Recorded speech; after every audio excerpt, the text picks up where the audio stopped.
નમસ્તે બાળમિત્રો, હું તમારા વર્ગ શિક્ષક બોલું છું. આજે આપણે અંગ્રેજી વિષય લેવાના છે. અંગ્રેજીમાં આપણે છેલ્લા લેક્ચરમાં આપણે કક્કો કર્યો હતો. હવે આપણે નવું શીખવાના છે.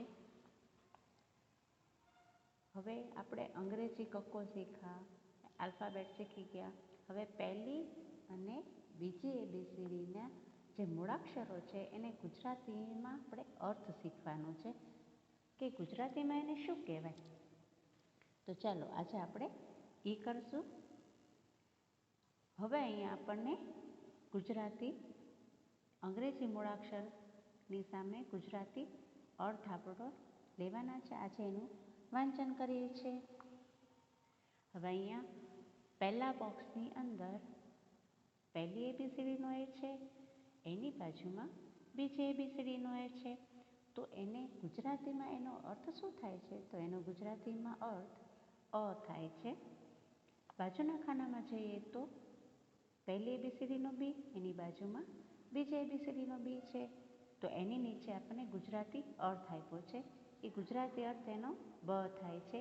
એ જ રીતના આપણે બધા જ અર્થ ગુજરાતી અર્થ વાંચવાના છે. પછી સી, તો સીને શું કહેવાય? તો કે ક કહેવાય. પછી છે ડ એટલે કે ડી. પહેલી ABCD અને બીજી ABCD છે. તો એ બંને ડીને ગુજરાતી અર્થમાં ડ કહેવાય છે અને દડાનો દ પણ એને કહી શકાય છે. પછી ઈ, તો ઈને ગુજરાતી અર્થમાં ઈ અને એ કહેવામાં આવે છે. એફને ફ કહેવામાં આવે છે. પછી જીને ગ કહેવામાં આવે છે. એચને હ કહેવામાં આવે છે. આઈને ઈ કહેવામાં આવે છે. જેને જ કહેવામાં આવે છે. કેને ક કહેવામાં આવે છે. એલને લ અથવા તો અળ કહેવામાં આવે છે. પછી એમ છે, તો એમને મ કહેવામાં આવે છે. પછી એન છે, તો એનને ગુજરાતી અર્થમાં ન કહેવાય છે. પછી ઓ છે, તો ઓને ઓજ કહેવામાં આવે છે. પછી પી, તો પીને ગુજરાતી અર્થમાં પ કહેવાય છે.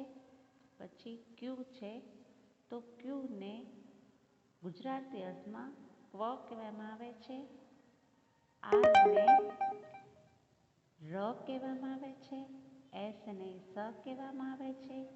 ટીને તલવારનો ત અથવા તો ટપાલીનો ટ કહેવામાં આવે છે.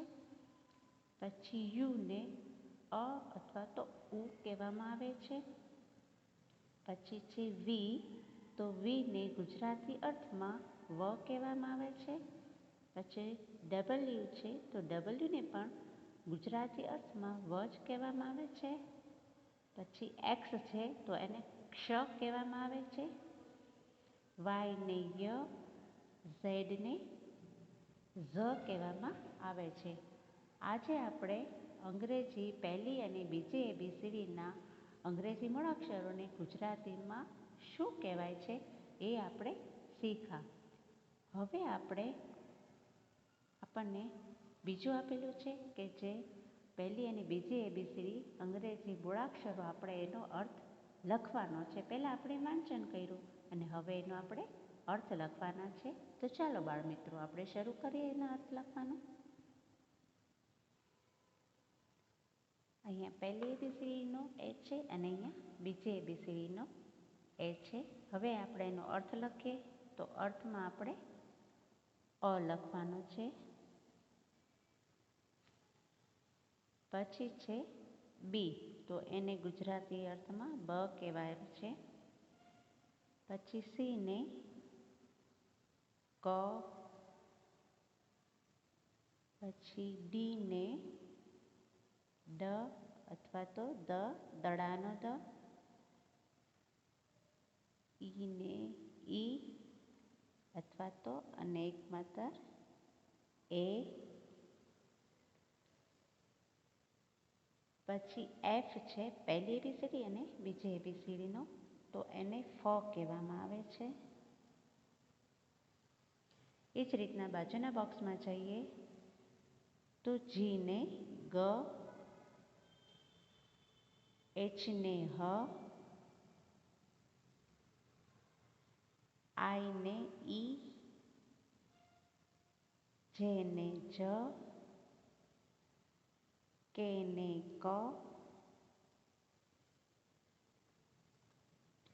પછી એલ છે પહેલીને એબીસીડીનો, એને ગુજરાતી અર્થમાં લ અથવા તો અળ કહેવામાં આવે છે. હવે અહીંયા એમ છે તો એમને મ, એનને ન, ઓને ઓજ, પછી પી છે તો એને પ, એના પછી છે ક્યુ,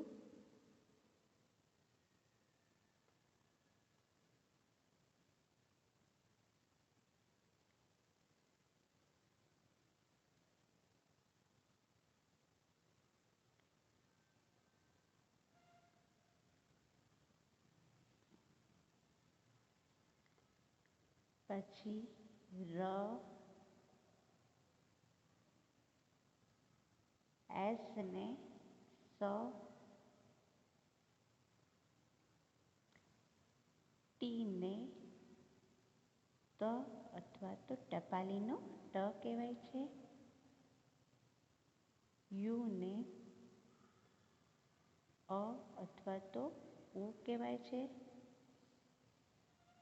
વી ને વ, ડબલ્યુને પણ વ જ કહેવામાં આવે છે ગુજરાતીમાં. એક્સને ક્ષ કહેવામાં આવે છે. આ થઈ ગયા આપણા પહેલી અને બીજી એબીસીડીના અંગ્રેજી મૂળાક્ષરોને આપણે ગુજરાતીમાં અર્થ લખ્યા. બરાબર છે બાળ મિત્રો?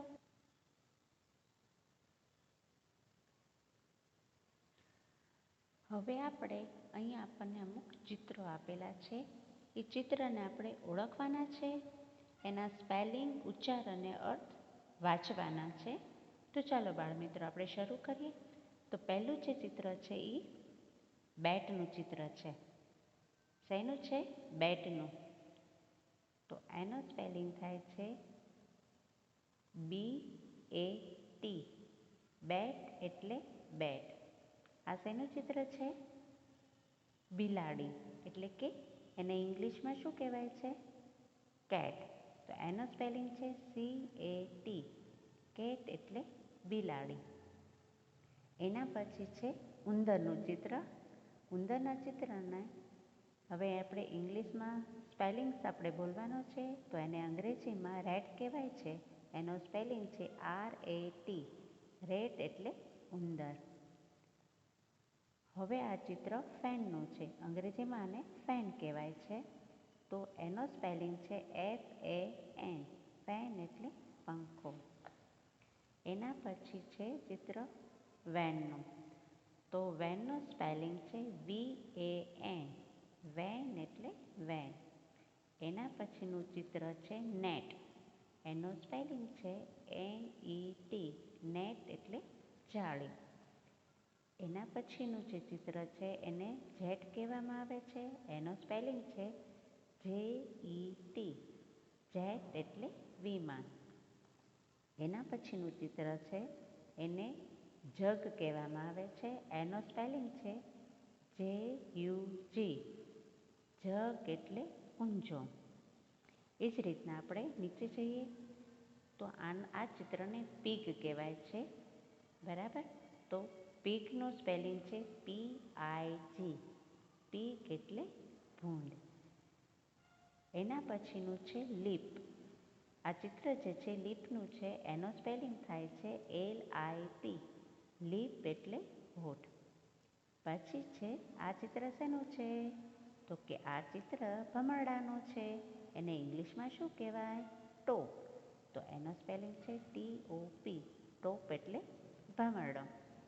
એના પછીનું ચિત્ર છે ડોગનું, એટલે કે કૂતરો. તો ડોગનો સ્પેલિંગ છે DOG. ડોગ એટલે કૂતરો. એના પછી છે ચિત્ર સનનું, એટલે કે સૂરજ દાદાનું. તો સનનો સ્પેલિંગ છે SUN. સન એટલે સૂરજ. એના પછીનું ચિત્ર છે ઝૂંપડીનું. તો ઝૂંપડીને ઇંગ્લિશમાં શું કહેવાય? હટ. તો એનો સ્પેલિંગ છે HUT. હટ એટલે ઝૂંપડી. એના પછીનું ચિત્ર છે કીડીનું. તો એને ઇંગ્લિશમાં શું કહેવાય? એન્ટ. તો એનો સ્પેલિંગ છે ANT. એન્ટ એટલે કીડી. એના પછીનું ચિત્ર છે બળદનું. તો બળદને અંગ્રેજીમાં શું કહેવાય? ઓક્સ. તો એનો સ્પેલિંગ છે OX. બરાબર છે. તો આ થયા આપણે ચિત્ર ઓળખી અને એના સ્પેલિંગ, ઉચ્ચાર અને અર્થ આપણે વાંચ્યા છે. બરાબર બાળમિત્રો. આજે આપણે લેક્ચર અહીંયા જ પૂરો કરીએ છીએ. તો આવજો બાળમિત્રો.